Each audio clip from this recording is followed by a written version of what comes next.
mundo acompanha com receio o aumento dos casos de contaminação pelo novo coronavírus chamado de Covid-19. A doença já foi confirmada em todos os continentes. O vírus, que surgiu na China no fim do ano passado, já chegou a cerca de 50 países e soma mais de 3 mil mortes e mais de 80 mil infectados. No Brasil, o Ministério da Saúde informou que o número de casos suspeitos também aumentou. Tivemos um aumento expressivo de notificações de casos suspeitos, fazendo um total de 182 casos em investigação para a síndrome respiratória e o novo coronavírus. Por causa desse avanço, a Organização Mundial da Saúde elevou para muito alto o risco do coronavírus no mundo. O diretor-geral da OMS afirmou que o contínuo crescimento do número de casos e países afetados são motivos de clara preocupação. And we have now increased our assessment of the risk of spread and the risk of impact of COVID-19 to very high at global level. Em São Paulo, estado brasileiro com mais de 60 casos suspeitos e um confirmado, será lançado nesta semana um pacote de comunicação para informar sobre o coronavírus.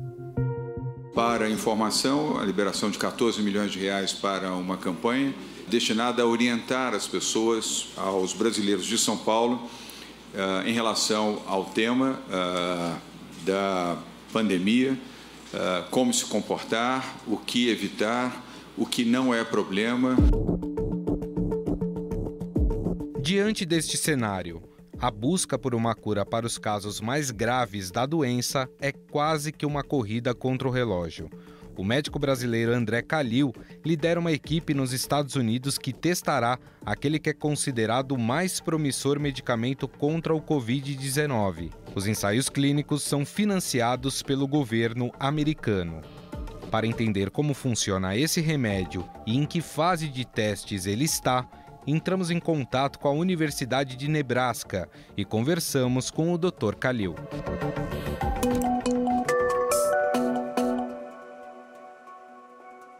Tudo bem, Dr. Calil? Como vai? Oi, Gustavo. Tudo bem, tudo bem. O senhor está liderando uma equipe de profissionais para testar a eficiência de um medicamento, né? Atualmente considerada a terapia mais promissora contra o Covid-19, né? E eu queria entender um pouco, doutor, como é que funciona esse medicamento, aonde ele atua de fato? Esse medicamento ele tem uma atividade, ele inibe a replicação viral do ponto de vista de ácido nucleico, ou seja, ele realmente tem um processo de inibição da replicação do vírus. Então, esse processo foi verificado tanto em estudos in vitro como em estudos animais, e também se verificou que essa medicação tem atividade contra outros coronavírus, tipo MERS, tipo SARS. Então, a ideia, em função dessa medicação, já ter, vamos dizer assim, a gente chama de track record, já tem dados apresentados no sentido de atividade anti-coronavírus, foi a medicação escolhida pelo grupo para começar o estudo. Mas importante também para a tua audiência ouvir a diferença do desenho desse ensaio clínico para outros ensaios clínicos feitos no passado, é de que esse ensaio clínico, na verdade, ele não é só randomizado, mas ele é adaptativo. Então, randomizado significa que a metade dos pacientes vão receber a medicação ativa, o remdesivir, e a outra metade vai receber o placebo. O motivo pelo isso é porque se tu não tiver um placebo, tu nunca vai saber se a medicação funciona ou não, né? Então, se tu dá a medicação para todo mundo, não vai se descobrir nada, não vai se saber nada do que funciona e o que não funciona. Então, é importante que tenha os dois grupos. E o processo adaptativo do estudo é que se essa medicação, vamos supor, nos próximos 100, 200 pacientes, mostrar-se efetiva, de melhorar a condição clínica dos pacientes, então, rapidamente a gente troca essa medicação para o grupo de controle e começa a testar outras medicações. Então, é um estudo adaptativo no sentido de que a gente vai randomizar os pacientes e fazer um processo de adaptação de acordo com a eficácia da droga. Se a droga funciona, ela vai ser parte do controle. Se a droga não funciona, a gente tira a droga do estudo e começamos uma outra droga. Então, é um estudo muito dinâmico, muito rápido, e com o objetivo principal de descobrir uma medicação que beneficie os pacientes com a forma mais severa do Covid-19. Então, importante também para te descrever que para esse ensaio clínico, ele é focado nos pacientes mais enfermos, nos pacientes com uma doença mais severa. Por quê? Porque 80% das pessoas hoje que adquirem essa infecção, elas não vão ficar muito doentes, elas vão ter um sintoma de resfriado, um nariz correndo, uma dor de cabeça, um pouquinho de febre, uma tosse, mas eles vão conseguir curar a infecção sem nenhum tipo de medicação. O foco do estudo é nesses 10, 20% das pessoas que a infecção progride e progride para os pulmões, causa pneumonia, e aí são os pacientes mais graves com maior risco de morte. Quantos pacientes com Covid-19 vão passar por esse teste e onde eles estão sendo realizados, doutor? Então, o número de pacientes que nós estamos objetivando com o estudo são 400 pacientes, mais ou menos. 200 vão receber a medicação, 200 vão receber o placebo. E o nosso objetivo é de que esse estudo seja oferecido em todas as áreas americanas e também a ideia de sair dos Estados Unidos para outros países e poder oferecer esse estudo em outros países. Então, a ideia é de rapidamente começar a trabalhar com outros centros hospitalares. E esse é o projeto que nós estamos agora trabalhando. A gente começou aqui em Nebraska, na Universidade de Nebraska, mas a ideia é de se expandir rapidamente para outros lugares. Nesse momento, nós estamos com um plano de ter 50 centros hospitalares diferentes para selecionarem pacientes que possam participar nesse ensaio clínico. Perfeito. O que faz desse medicamento, o Remdesivir, doutor, o mais promissor aí, considerado mais promissor contra o Covid-19? Ele já se mostrou eficaz em outras situações? Exato. Então, essa é uma pergunta importante, Gustavo. Ele já se mostrou eficaz com outras espécies de coronavírus, com SARS e com MERS, que é uma espécie mais severa também. Então, já se tem um histórico, vamos supor, de atividade antiviral. E a gente realmente, nesse momento, não temos outras medicações que tenham esse tipo de histórico científico. Então, esse é o motivo pelo qual a gente acredita que essa é uma droga promissora para o ensaio clínico.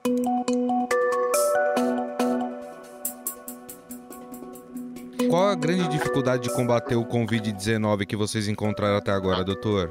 As grandes dificuldades são gerais, né? Assim, gerais no sentido, as dificuldades são similares em todo mundo. Primeiro, tem que diagnosticar o paciente, né? Tem que detectar a infecção. Existe uma dificuldade porque tu tem que ter um exame especial, que a gente chama de PCR, né, para diagnosticar a infecção. Então, primeiro, muitos lugares no mundo não têm acesso o teste de diagnóstico. Então, sem o teste de diagnóstico, tu não sabe se a pessoa está tendo um resfriado por um rinovírus, que todos os anos temos, ou uma gripe por influenza, ou um coronavírus, ou um Covid-19, né? Então, em primeiro lugar, o desafio em todo mundo hoje, obviamente, é ter acesso ao teste diagnóstico. Então, isso é uma coisa que todos os países estão trabalhando, tanto aí como aqui, como que se dissemina essa ideia de dar oportunidade para hospitais e centros médicos terem essa opção do teste diagnóstico. É muito importante, porque se não tiver o teste diagnóstico, tu não sabe qual é a dimensão da doença, né? Claro. O segundo desafio para a tua pergunta seria o desafio de contenção, de isolamento da infecção, né? Então, esse é um desafio sempre importante, que no momento que tu faz o diagnóstico, tu tem que criar um sistema de saúde pública,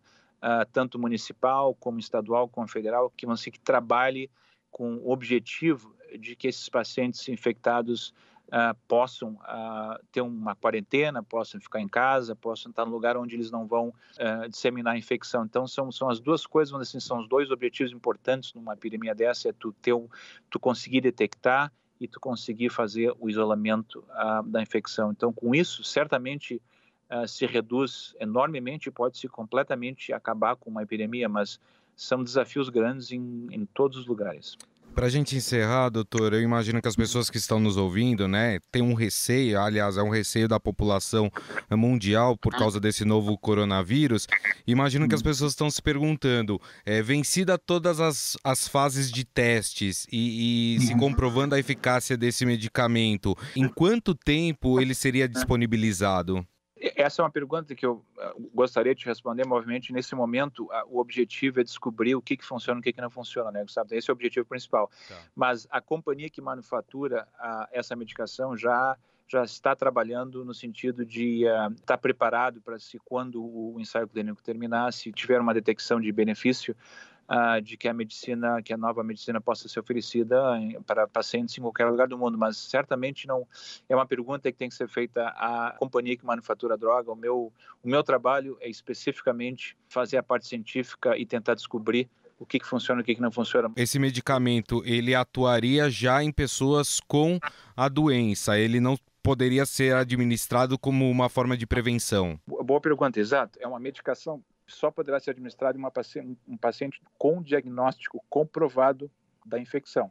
É uma medicação que não seria efetiva, mesmo que, vamos supor, seja uma medicação muito efetiva, quando não seria, se tu desse antes de uma pessoa ter infecção, tu não daria nenhum benefício. Então, não é preventivo, exatamente. Não é uma vacina, é uma medicação de tratamento específico para um indivíduo que já tem uma infecção comprovada. Nós entrevistamos o médico brasileiro André Calil, ele que é responsável por liderar uma equipe de profissionais que está testando uma droga chamada Remdesivir, que é considerada a terapia mais promissora para tratar a infecção por Covid-19. Doutor, mais uma vez, muito obrigado pela sua atenção. Imagina, muito obrigado pela atenção e boa sorte. Como o Dr. André Calil explicou, o medicamento não serve como prevenção. Para isso, existem as vacinas. No caso do Covid-19, a OMS afirmou que há mais de 20 vacinas em desenvolvimento pelo mundo. Mas afinal, como é desenvolvida uma vacina? Por que algumas levam mais tempo para serem produzidas? Sobre esse assunto, converso agora com a diretora da Sociedade Brasileira de Imunizações, Maíra Moura. Tudo bem, Maíra? Como vai? Oi, tudo bom?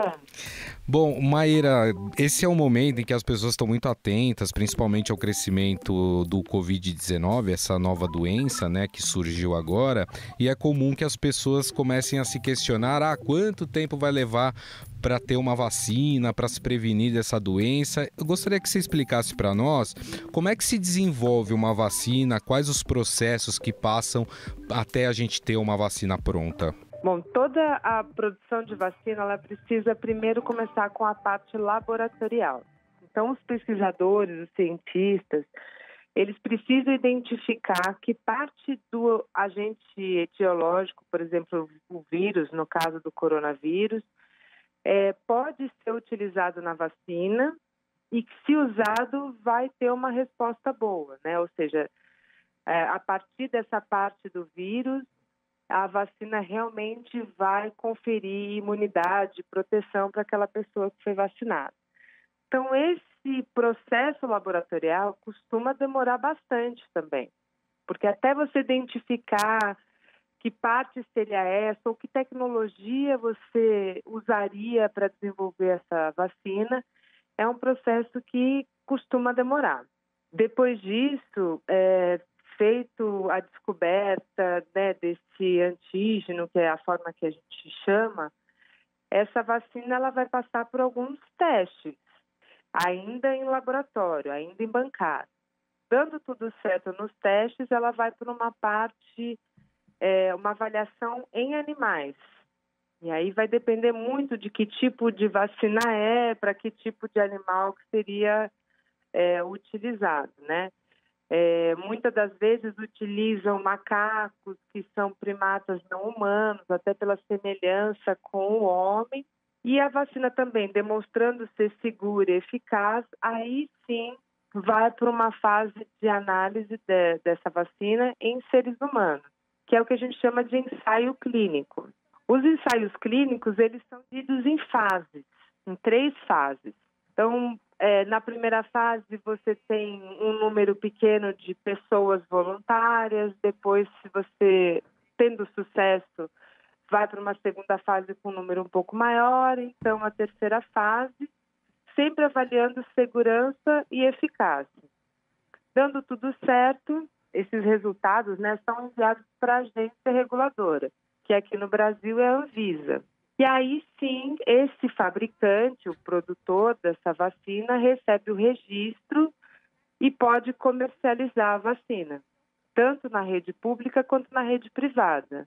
O envio da vacina para a rede pública vai depender de que laboratório é esse que fabricou. Então, se é um laboratório privado, aí o Ministério da Saúde precisaria comprar essa vacina para distribuir na rede pública, né? E aí já é um outro momento.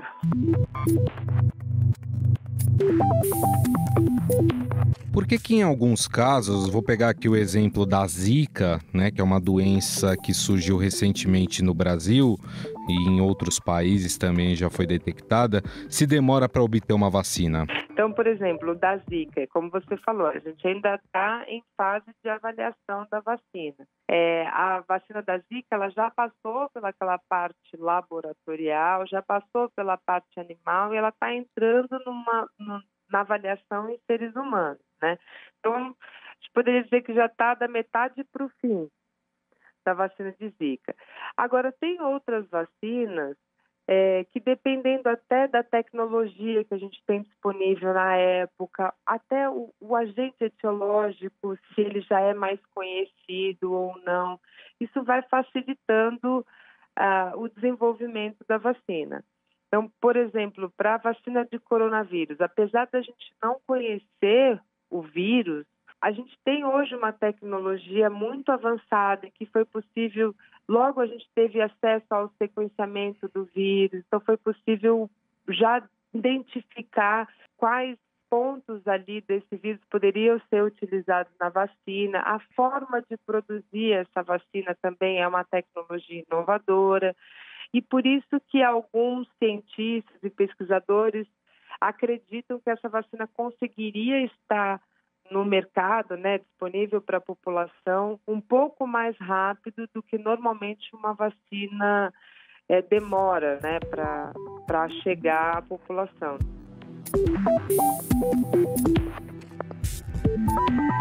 Já em outros casos, a vacina ela serve como um atenuante da forma mais grave da doença, como é o caso da vacina da gripe. Inclusive, é muito comum a gente ver as pessoas falando que tomaram a vacina da gripe e que ficaram com gripe logo depois, né? Realmente, muitas pessoas falam isso.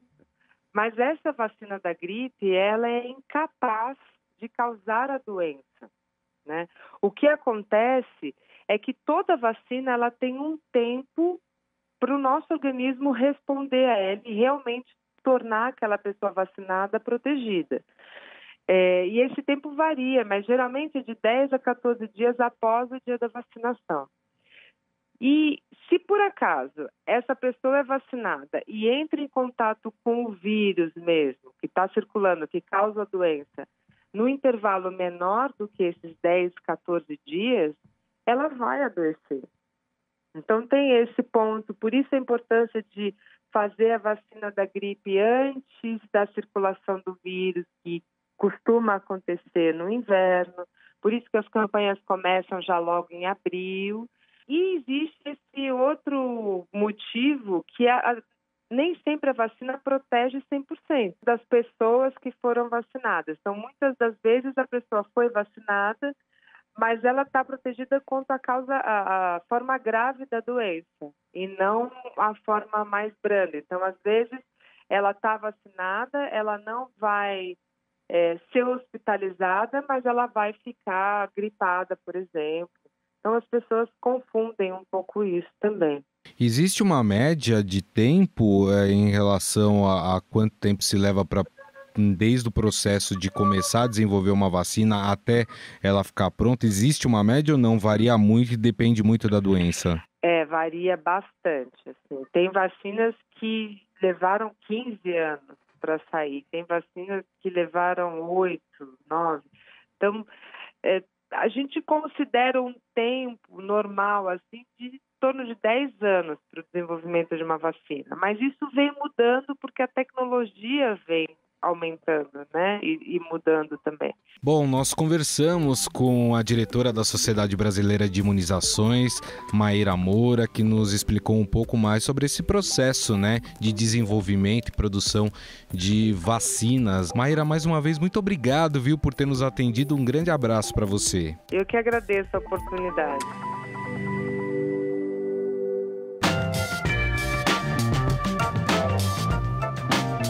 O Estadão Notícias desta segunda-feira vai ficando por aqui. Contou com apresentação e produção minha, Gustavo Lopes, e montagem de Nelson Volter.